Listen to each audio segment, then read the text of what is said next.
Avez-vous déjà regardé une personne mourante dans les yeux et eu l'impression qu'elle voyait quelque chose que vous ne pouviez pas voir? Pas la douleur, pas la peur. Quelque chose derrière vous, à travers vous. Je croyais comprendre la souffrance. Je croyais savoir ce que signifiait se tenir entre la vie et la mort. Regarder quelqu'un glisser dans l'obscurité et lui tenir la main tandis qu'il la traversait. Mais j'avais tort. Rien ne m'avait préparé à lui. Il y avait quelque chose d'inhumain dans cette pièce avec moi. Quelque chose qui portait de la peau comme un masque. Et le pire, il savait que je pouvais le deviner. Ce n'est pas une simple histoire de fantôme. J'en ai vu suffisamment pour en connaître la différence. Non, ce que j'ai rencontré n'était pas un fantôme, c'était quelque chose de complètement différent. Quelque chose de plus ancien. Cette nuit-là, j'ai appris que tous les patients admis au service des brûlés ne sont pas encore en vie. Cette nuit-là, j'ai ouvert les yeux. Je m'appelle Lucahe. Je suis infirmière depuis plus de 15 ans, dont 10 en traumatologie et en soins intensifs, et 3 spécifiquement au service des brûlés. J'ai vu des choses que la plupart des gens ne pourraient pas supporter pendant 5 minutes. L'odeur de chair brûlée, le cri des nerfs qui s'échauffent sous la peau à vif, le bip mécanique et discret d'un moniteur qui s'éteint à 3 heures du matin. J'ai vécu toutes les horreurs imaginables. Victime de violences conjugales, survivante d'incendies de maison, victime d'explosions de laboratoire de méthamphétamine, brûlure électrique si profonde qu'on voyait des os. J'ai tenu la main d'un enfant qui rendait son dernier souffle après m'avoir supplié de faire cesser la douleur. Ce genre de travail n'attire pas les cœurs sensibles. Il faut être terre à terre. Clinique. Pas froid, mais concentré. Il n'y a pas de place pour la panique quand la peau de quelqu'un pèle littéralement entre vos mains. J'étais doué dans ce que je faisais. Je le suis toujours, je suppose. À l'époque, j'étais fier de mon calme. Ma capacité à compartimenter, à soigner la blessure, pas les plaies. Il le faut, sinon ça vous ronge. Alors j'ai construit des murs solides. Je ne croyais pas aux fantômes. Je n'avais pas le temps pour les superstitions. Je croyais à la morphine, aux perfusions salines, au taux d'infection. Je croyais à la science. C'est ce qui rend tout ça si difficile à raconter. Parce que je ne peux pas expliquer ce que j'ai vu. Et j'ai essayé, croyez-moi, j'ai essayé. Les gens disent que j'ai craqué sous la pression, qu'après des années passées au service des brûlés, quelque chose a fini par se déchaîner. Peut-être ont-ils raison, ou peut-être refusent-ils simplement de croire qu'une telle chose puisse arriver. Mais je sais ce que j'ai vu, ce que j'ai senti, ce que j'ai ressenti. Tout a commencé en décembre dernier. L'hiver était arrivé à grands pas cette année-là, la neige s'accumulant comme un bruit blanc contre les fenêtres de l'hôpital. Je venais d'être transféré à Saint-Éméris, un établissement catholique situé dans le vieux quartier. Leur unité de soins aux brûlés était plus petite que celle à laquelle j'étais habitué, mais le personnel était qu'expérimenté, et j'avais envie de changer d'air. Le travail ne me faisait pas peur, mais tout a changé. Mon affectation à Saint-Éméris est arrivée un jeudi. Un simple courriel du service des urgences, unité de soins aux brûlés, équipe de nuit, service médical de Saint-Éméris, prise d'effet immédiate. Cela ne m'a pas semblé étrange. Les infirmières spécialisées dans les brûlures changent souvent d'emploi, et avec la crise des effectifs pendant les fêtes, j'étais habitué aux réaffectations de dernière minute. Pourtant, je me souviens avoir eu un léger pincement au cœur en lisant le nom de Saint-Éméris. L'hôpital avait une réputation, non pas pour ses mauvais soins, mais pour son côté étrange. C'était l'un des plus anciens centres médicaux de l'État, construit en 1894 comme sanatorium pour la tuberculose. Depuis, il avait été transformé, reconstruit, rénové et agrandi, mais des parties de la structure d'origine étaient encore debout, notamment dans l'aile où se trouvait le service des brûlés. On l'appelait la maison de pierre. Des murs de pierre, des couloirs étroits, le genre de fenêtre qu'on ne voit que dans les chapelles. Le service tout entier ressemblait à un mélange d'hôpital et de crypte. Je suis arrivé pour mon premier service de nuit peu avant 10. La neige tombait abondamment, et le parking était presque désert. Le gardien de l'entrée principale, un homme d'un certain âge à l'œil paresseux, et à la voix grave, a jeté un coup d'œil à mon badge et a murmuré « Service des brûlés, bonne chance », avant de se replonger dans ses mots croisés. J'ai ri, mais quelque chose dans son ton m'a marqué. J'ai pris l'ascenseur jusqu'au 3e étage. J'ai emprunté le couloir et j'ai rencontré l'infirmière en chef. Elle avait la quarantaine, la voix sèche, et un air sérieux. « C'est toi la nouvelle de nuit ?» demanda-t-elle sans lever les yeux de son dossier. « Ok, vous avez le lit 3 et le lit 7, ne touchez pas au lit 6. » J'ai cligné des yeux. « Pardon ?» Elle leva alors les yeux. « Ne touchez pas au lit 6. » Sa voix baissa. « La chambre est hors service. Inscrivez-la simplement comme indicative. En cas de problème, venez me voir. N'y allez pas seul. » Cela a attiré mon attention. « Problème de maintenant ?» demandai-je en essayant de garder un ton neutre. Elle hésita, puis dit simplement « quelque chose comme ça », et passa à autre chose. Le reste du service commençait dans le calme. J'examinais mes patients, soins de routine pour les brûlures, changement de pansement, gestion de la douleur. Mais je ne pouvais m'empêcher de jeter un coup d'œil au lit 6 à chaque fois que je passais devant. La porte était hermétiquement fermée, mais la lumière en dessous vacillait comme si quelqu'un faisait les 100 pas à l'intérieur. Vers 2h30 du matin, je passais et entendis quelque chose de l'autre côté. Pas de parole, pas de machine. Une respiration, lente, humide, réfléchie, je me figeai. Puis la poignée bougea. Juste un tressaillement, comme si quelqu'un essayait de l'ouvrir de l'autre côté. C'est à ce moment-là que je le sentis pour la première fois. Ce poids dans ma poitrine, comme si quelque chose m'attendait derrière cette porte. Observant, souriant, et je n'étais même pas encore entré. J'ai passé les heures suivantes à faire comme si tout était normal. Souriant aux patients, mettant à jour les dossiers, répondant aux alarmes. Mais chaque fois que je passais devant la chambre 6, le lit 6, techniquement, je sentais ma peau se tendre. Comme si l'air autour de cette porte était plus lourd, plus dense. Il faisait toujours un peu plus froid dans ce couloir. À 3 heures du matin, le calme était revenu. Mes patients étaient stables, et le personnel avait repris ses activités habituelles. Les infirmières à leur poste, les techniciens vérifiant les constantes. Je me suis retrouvé au bout du couloir, près des fenêtres, essayant simplement de trouver un moment de silence. C'est alors que j'ai entendu à nouveau. Craquement, grattement, grattement, comme des ongles qui frottent sur du métal. Ça venait du lit 6. Je me suis retourné, le cœur battant, et j'ai fixé la porte. Le bruit était doux, mais rythmé, comme quelqu'un qui griffe lentement l'intérieur d'un casier. Je me suis approché de la fenêtre à côté de la porte, en verre dépoli, comme toutes les chambres de patients, et je me suis penché pour essayer d'écouter. Puis ça s'est arrêté. Soudain, un bruit violent et sec a frappé la vitre de l'intérieur, et j'ai sursauté. Le couloir est devenu silencieux. Je me suis retourné, et j'ai trouvé Lisa derrière moi. Elle n'avait pas l'air surprise. Juste, fatiguée. « Tu as entendu ?» a-t-elle demandé. J'ai hoché la tête. Elle s'est frottée les tempes. « Écoute, je vais être honnête avec toi, elle. Cette pièce pose problème depuis des années. L'entretien n'arrive pas à la maintenir chaude. Le thermostat se réinitialise, toutes les 2 ou 3 heures. Des problèmes électriques. Les machines s'éteignent ou redémarrent au milieu de la nuit sans raison. Ce n'est pas une seule chose. Et les bruits? Lisa m'a lancé un regard noir. Certains disent que ce sont juste les tuyaux.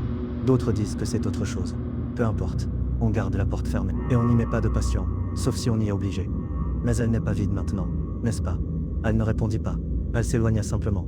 Plus tard dans la journée, j'ai vérifié le registre. Le lit 6 n'était pas indiqué comme occupé, ni même comme inactif. Il n'était pas indiqué du tout. J'ai ouvert le système de gestion des dossiers médicaux. Pas de dossier patient, pas d'historique, rien. J'ai essayé de me convaincre que ce n'était qu'une erreur administrative, un pépin. Mais c'est là que j'ai remarqué autre chose. Des rayures, le long de l'intérieur de l'encadrement de la porte. De fines rainures superficielles, comme si on avait essayé de forcer la porte de l'intérieur. Je les ai parcourues du doigt, encore fraîches. Et au-dessus du lit, à travers la minuscule vitre, j'ai vu quelque chose sur le mur. On aurait dit des lettres, maculées sur la peinture de ce que j'espérais être du sang ancien. Elles formaient un seul mot, rester. La nuit suivante, je suis rentré tôt. Je ne pouvais pas laisser passer ça. J'avais besoin de répondre. Pendant que les autres s'installaient, j'ai fait un détour par les archives du rez-de-chaussée. L'hôpital y conservait des décennies de dossiers médicaux physiques. Des rangées et des rangées de classeurs, poussiéreux dans des armoires verrouillées. Techniquement, je n'étais pas censé y accéder sans autorisation, mais la curiosité est une force. J'ai cherché par numéro de chambre. Lit 6. Puis j'ai essayé l'ancienne convention de dénomination, à l'époque où cette chambre faisait partie d'un service d'observation des brûlés distincts. La chambre 3. Il était là, un mince dossier, presque fragile avec le temps.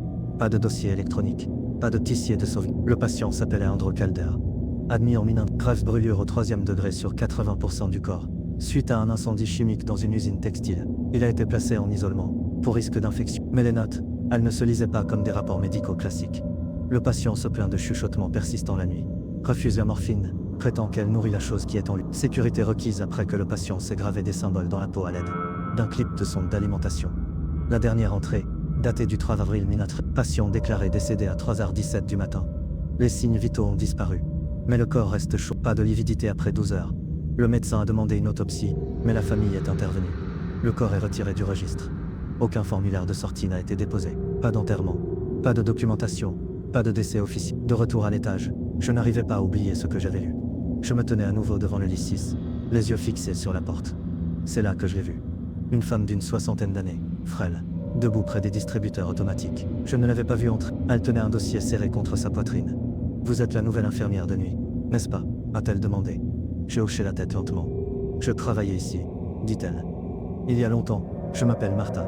J'étais technicienne quand Andrew a été J'hésitais. Il lui est arrivé quelque chose. » Ses yeux se remplirent de larmes. Ils l'ont gardé là-dedans trop longtemps. Il disait que quelque chose survivait à la douleur. Qu'elle lui était venue dans l'incendie, et qu'elle n'était pas partie. Au début, on a cru que c'était juste le traumatisme qui parlait. Mais ensuite, il a commencé à changer. Il parlait avec des voix qui n'étaient pas les siennes. Il nous supplie de laisser les lumières allumées. Il disait que les ombres bougeaient différemment dans l'obscurité. Et après sa mort, demandai-je. Elle détourna le regard. Il n'est pas mort, murmura-t-elle. Pas vraiment. Quelque chose d'autre est sorti de cette pièce. Quelque chose qui portait la peau d'Andrew comme un manteau. Martha me tendit une photo jaune. Elle montrait un homme décharné, chauve, la peau marbrée et cireuse. Mais ce sont ses yeux qui m'arrêtèrent, d'un noir profond, comme du verre brûlé. La photo datait du lendemain du décès d'Andrew.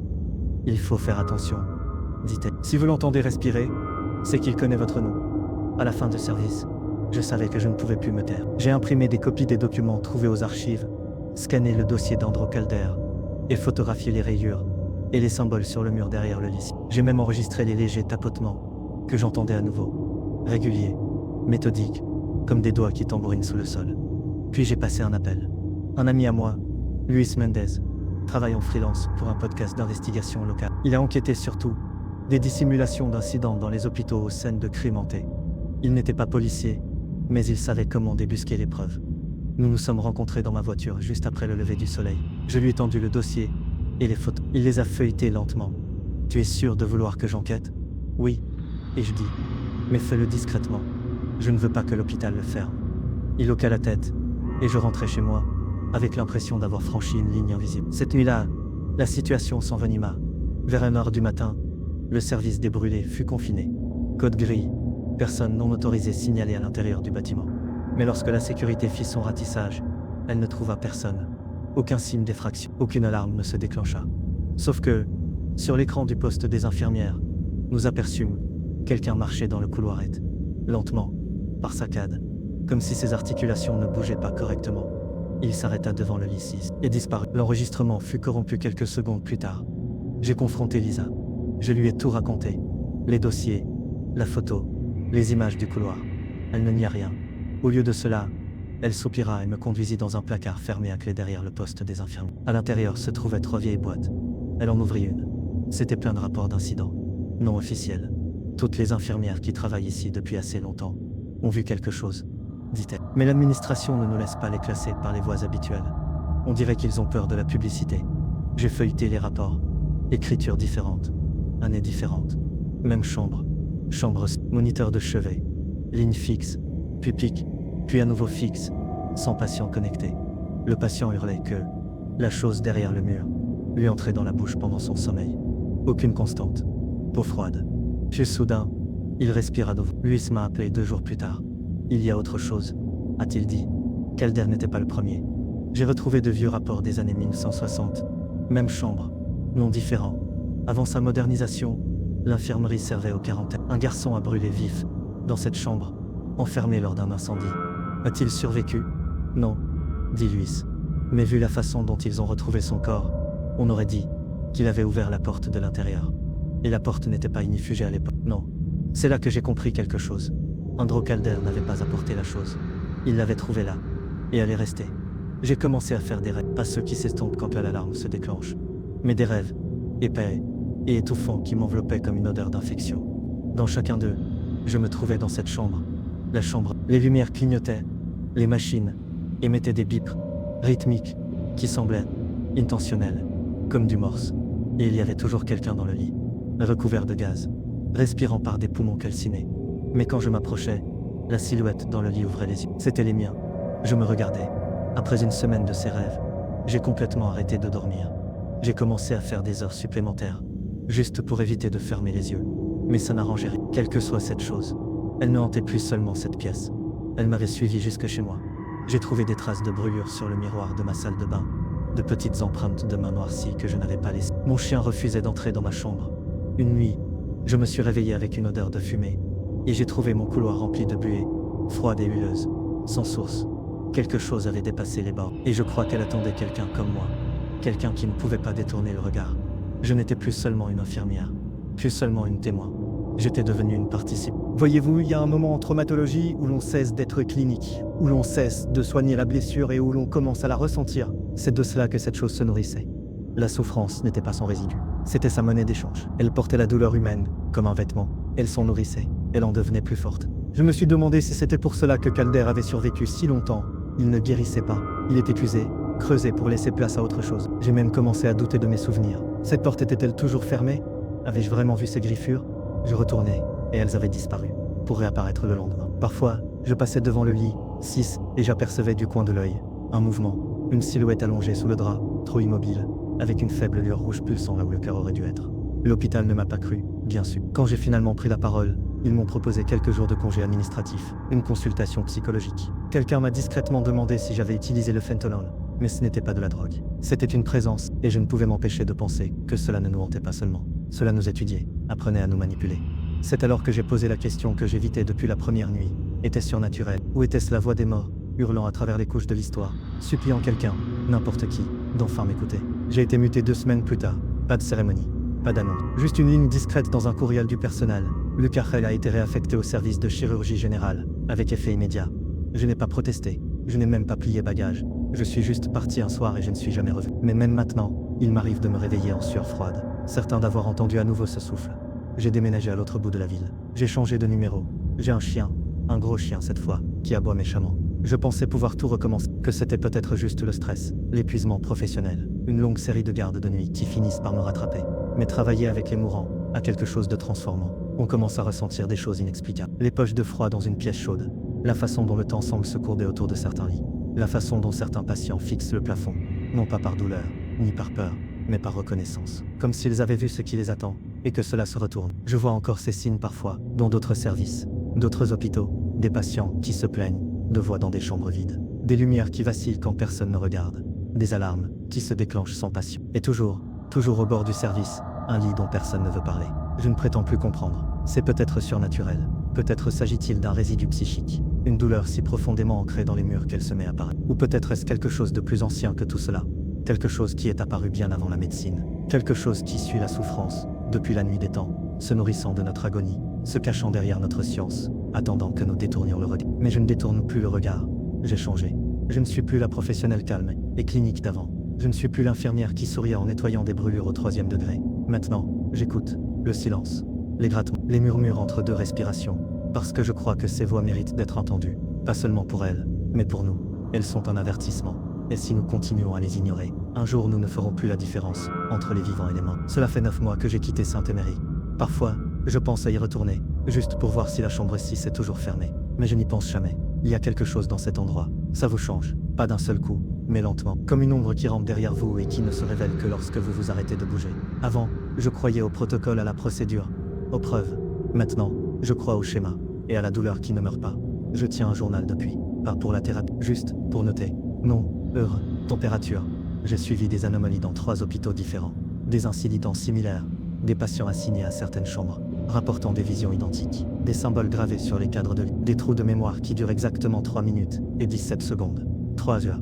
17, ce chiffre revient sans cesse. C'était l'heure de la mort de Calder, l'heure à laquelle les images de sécurité de Saint-Emery ont bugué, l'heure à laquelle mon propre détecteur de fumée s'est déclenché sans qu'il y ait d'incendie. C'est comme si quelque chose marquait le temps à cette heure-là, son propre rythme, sa propre horloge. Je ne pense pas que ce soit lié à un bâtiment, ni même à un esprit. Je pense que c'est un phénomène, une sensibilité formée par la souffrance elle-même, attirée par les blessures les plus profondes que nous essayons de dissimuler. Hôpitaux, morts, services des grands brûlés, des endroits où les gens hurlent doucement et où le monde tourne le dos. Je travaille toujours la nuit, je porte toujours la blouse, mais je ne suis plus l'infirmière qui a commencé ce voyage. Je ne fais plus abstraction des murmures, je ne fais plus abstraction des étranges points froids, ni des écrans clignotants. Et je m'assure que quelqu'un d'autre le fasse aussi. J'ai commencé à parler aux nouvelles infirmières, doucement, prudemment. Je ne leur dis pas tout, mais quand elles voient quelque chose qu'elles ne peuvent expliquer, je les écoute. Je les crois, parce que personne ne m'a cru, pas quand c'était important. On dit que la mort est définitive. Et si ce n'était pas le cas? Et s'il y avait quelque chose entre les deux?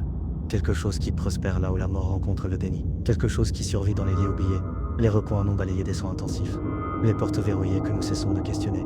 Et si chaque acte de souffrance laissait un écho, et que tous ces échos finissaient par s'écouter? Je pense souvent à Calder. Ou à ce qui portait la peau de Calder. Peut-être était-il le premier, ou peut-être était-il simplement le premier à se faire prendre. D'une manière ou d'une autre, il a ouvert quelque chose. Et maintenant c'est l'écoute en retour. Je rêve parfois du service des brûlés. Pas les gens, pas les procédures.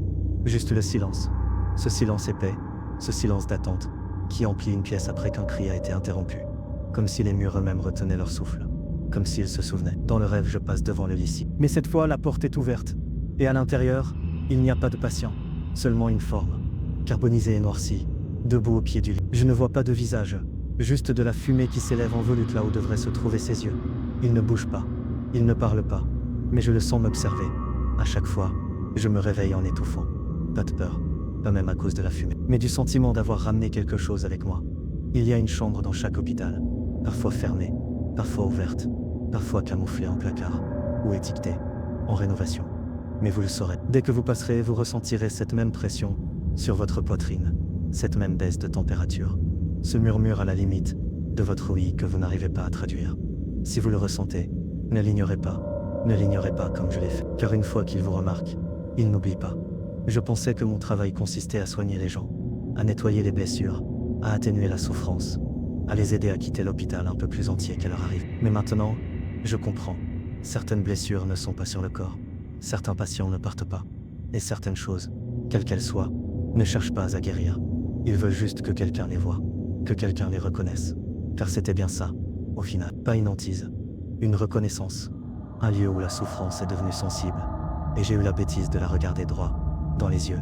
On me demande pourquoi j'ai quitté le service des brûlés. Pourquoi je marche un peu plus lentement dans les couloirs sombres. Pourquoi je sursaute quand le courant vacille ou qu'un patient murmure quelque chose qui ne correspond pas à ses médicaments. Je ne leur dis pas la vérité, parce qu'une fois qu'on a entendu cette respiration, une fois qu'on a vu ses yeux noirs derrière une peau brûlée, on sait que la vérité n'arrange rien. Elle ne fait qu'ouvrir la porte plus grand. Alors si jamais vous travaillez de nuit, et que vous entendez une respiration lente et humide, dans une pièce vide, n'ouvrez pas la porte. Et surtout, ne répondez pas si votre nom est indiqué.